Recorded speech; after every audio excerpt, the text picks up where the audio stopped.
Hello friends, आज हम करेंगे ये पैसेज जिसका नाम है ब्रिंगिंग चिनेमन टू यूरोप। अब चिनेमन क्या होता है पता है आपको? चिनेमन होती है दालचीनी जो हम किचन में यूज़ करते हैं, ठीक है ना। तो ये बताएगा कि जो चिनेमन है to Europe, bringing cinnamon to Europe, यानी जो चिनेमन है वो यूरोप में कैसे आया। इसका मतलब जाहिर सी बात है कि वो यूरोप में नहीं उसका जो है इरिगेशन हुआ था, उसका इरिगेशन कहीं और हुआ था, यानी उसकी जो उत्पादकता वो कहीं और हुई थी, बट वो यूरोप में लाया गया था। कहाँ से लाया गया था, ये पूरा पैसेज पढ़ेंगे तो हमें इसके बारे में समझ में आएगा। ये हमारा टोटल पैराग्राफ है।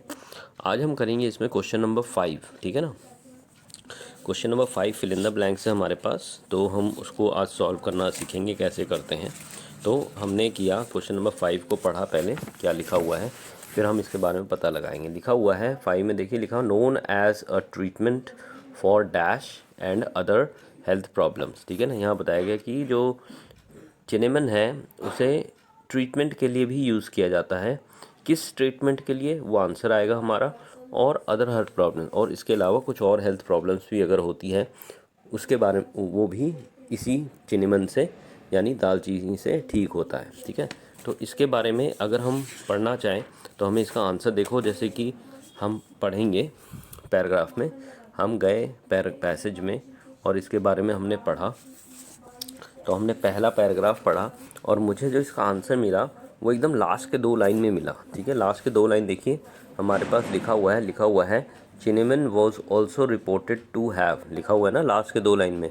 Cinnamon was also reported to have health problem and was through to cure various elements such as indigestion.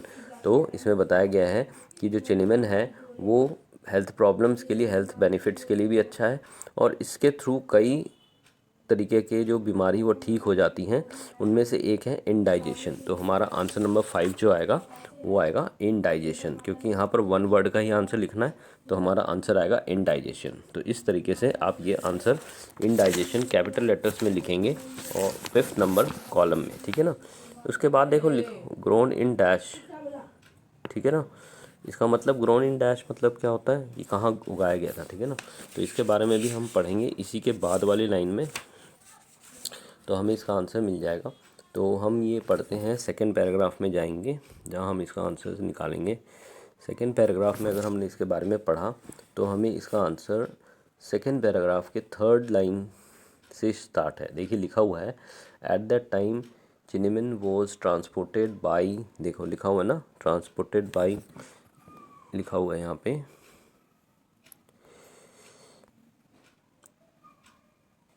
देखिए Arab, transported by Arab, 3rd line में लिखा हुआ है ट्रांसपोर्टेड बाय अरब मेंबर्स, ठीक है ना।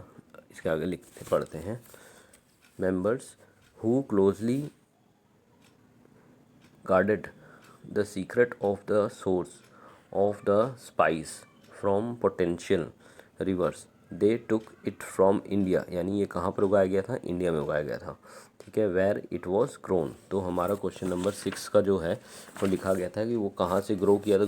ग्रोन इन कहाँ लिखा हुआ था, देखिए क्वेश्चन में लिखा हुआ है, तो वहाँ पर हमारा लिखा हुआ इंडिया, तो हमारा आएगा ग्रोन इन के आगे आप लिखोगे इंडिया कैपिटल लेटर्स में, ठीक है ना।